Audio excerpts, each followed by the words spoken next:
Breaking news చూస్తున్నాం. Telangana cabinet భేటీ ముగిసింది. రాష్ట్ర ముఖ్యమంత్రి రేవంత్ రెడ్డి అధ్యక్షతన తన జరిగిన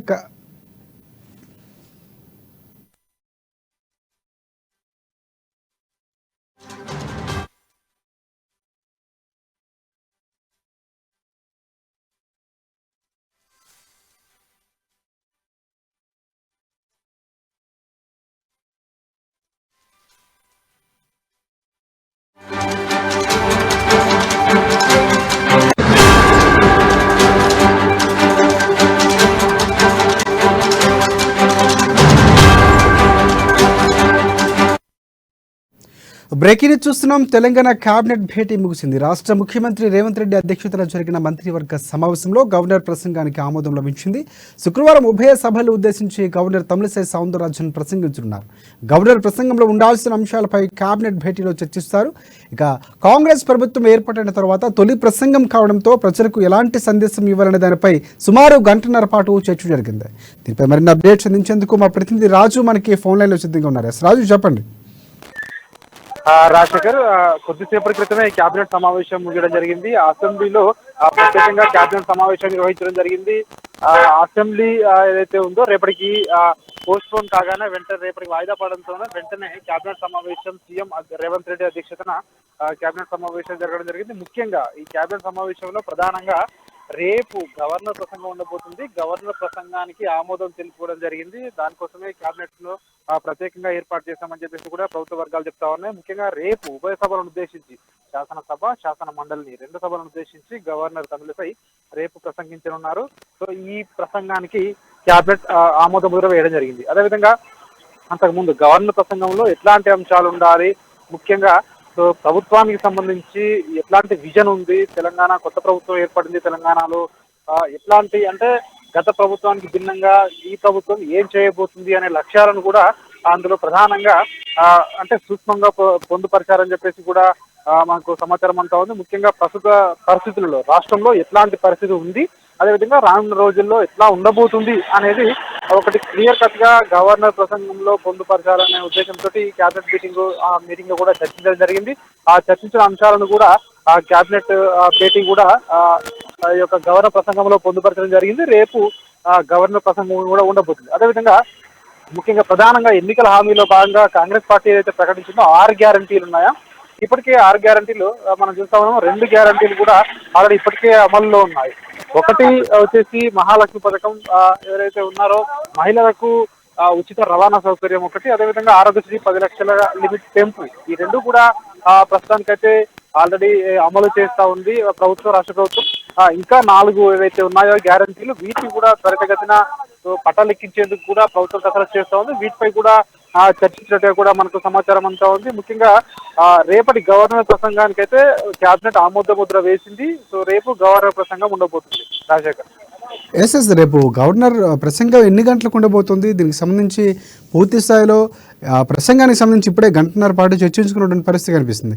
సో ఐటీ కారిడార్కి సంబంధించి, లేకపోతే ప్రధానంగా ఐటీ మంత్రిగా ఉన్నటువంటి నేపథ్యం, ఐటీపై ప్రధానంగా హైదరాబాద్పై ఫోకస్ ఉన్నటువంటి పరిస్థితి. సో దానికి సంబంధించి చర్చలు ఏమైనా జరిగినట్టు ఏమైనా తెలుస్తా ఉందా? ప్రధానంగా దాదాపు 3-4 అంశాలపై చర్చ జరిగినట్టుగా కూడా తెలుస్తా ఉంది. ముఖ్యంగా ఈ మీటింగ్ లో రేపటి గవర్నర్ ప్రసంగంపై ఏ విధంగా ఉండాలి, అందులో ఏ అంశాలు చేర్చాలి అనే వాటితో ప్రధానంగా చర్చించినట్టుగా కూడా మనకు తెలుస్తా ఉంది. అదేవిధంగా రేపు ఉదయం 11:30 గవర్నర్ ప్రసంగం ఉభయ సభలను ఉద్దేశించి కూడా ప్రసంగం ప్రారంభమవుతుందని చెప్పి కూడా మనకు తెలుస్తా ఉంది. సో ప్రసంగానికి కేబినెట్ ఆమోద ముద్ర వేసింది. ఇక విషయానికి అంటే ఇతర విషయాలకు వచ్చినట్టయితే, ముఖ్యంగా మెట్రో రైలు ప్రాజెక్ట్ ఏదైతే ఉందో అది రాయదుర్గం నుంచి ఇక్కడ అంటే ఎయిర్పోర్ట్ వరకు ఏదైతే గత ప్రభుత్వం ఏదైతే అంటే ఇట్లా వేస్తామని చెప్పేసి ఏదైతే ప్రపోజల్ ఉండేనో దానికి క్యాన్సల్ చేస్తూ కూడా, సో ఆల్రెడీ కేబినెట్ కూడా నిన్న కూడా సీఎం రివ్యూలో కూడా చర్చించడం జరిగింది. ఈ రోజు కేబినెట్ కూడా ప్రస్తావనకు వచ్చినట్టుగా కూడా తెలుస్తా ఉంది. అంటే ఎయిర్పోర్ట్ వరకు మెట్రో అనేది ఇప్పట్లో ఉండబోదు అని చెప్పేసి కూడా ప్రభుత్వం అయితే క్లియర్ గా చెప్తా ఉంది. అదేవిధంగా మిగతా కొత్త భవనాలు ఏవైతే కొత్త భవనాలు నిర్మించే ప్రస్తుతానికైతే తాత్కాలికంగా కొత్త భవనాలు ఎట్లాంటివి కూడా నిర్మించబోరు అని చెప్పేసి కూడా ప్రభుత్వ వర్గాల నుంచి మనకు సమాచారం అంతా ఉంది.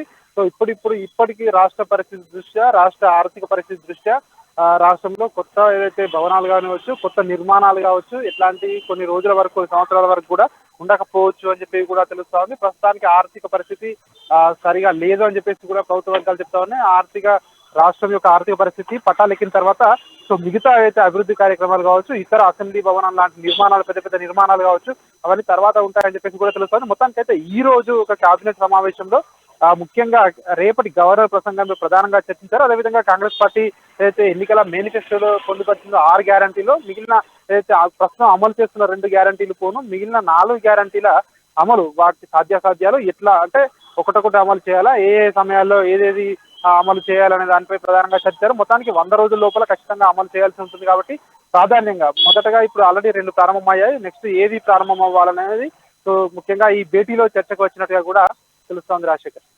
రాజు ఫైనల్గా అంటే రేపు గవర్నర్ ప్రసంగంలో అంటే ఆర్థికంగా ఉన్నటువంటి అప్పు ఏదైతే ఉందో అంటే రాష్ట్రానికి ఉన్న 5.5 ఏదైతే అప్పు ఏదైతే ఉందో 5 లక్షల దాటి ఉన్నటువంటి అప్పుకు సంబంధించి రేపు ఏమైనా చర్చించే అవకాశం కనిపిస్తుంది. ఇప్పటికే శ్వేతపత్రంపై సంబంధించినటువంటి అధికారులకి జారీ చేసినటువంటి పరిస్థితి కనిపిస్తుంది మంత్రివర్గం నుంచి. సో ఆ విషయాలు ఏమైనా పొందుపరిచే అవకాశం ఉంది, ఎందుకంటే పరిపాలనకు ప్రధానంగా కావాల్సింది బడ్జెట్ విషయాలకు సంబంధించి రాబడి ఎంత ఉంది, అప్పు ఎంత ఉందని చాలా ముఖ్యమైన పాత్ర పోషిస్తుంది కాబట్టి సో అది ప్రసంగంలో ఉండే అవకాశం ఏమైనా కనిపిస్తుందా? రేపటి గవర్నర్ ప్రసంగంలో రాష్ట్రం యొక్క ఆర్థిక పరిస్థితిపై బ్రీఫ్ గా అందులో చర్చించనున్నారు. అంటే ఏ ఏ వ్యవస్థలు అంటే మొత్తానికి రాష్ట్రానికి సంబంధించినటువంటి ఆర్థిక వ్యవస్థ ఎట్లా ఉంది, తెలంగాణ వచ్చినప్పుడు 2014లో ఆర్థిక పరిస్థితి ఏ విధంగా ఉండే, తర్వాత ప్రభుత్వం ఎట్లాంటి అంటే అప్పులు చేసి ఎట్లాంటి కార్యక్రమాలకు వీటన్నింటినీ కూడా వినియోగించింది, అంటే దుబారా ఖర్చులు ఏమైనా చేసిందా అనేటివి ప్రధానంగా ఈ యొక్క గవర్నర్ ప్రసంగంలో పొందుపరిచే అవకాశం కూడా కనిపిస్తోంది. అదేవిధంగా తెలంగాణ ఎందుకు సాధించుకున్నాము, నీళ్లు నిధులు నియామకాల ట్యాగ్ లైన్ పై సో సాధించుకున్నారు.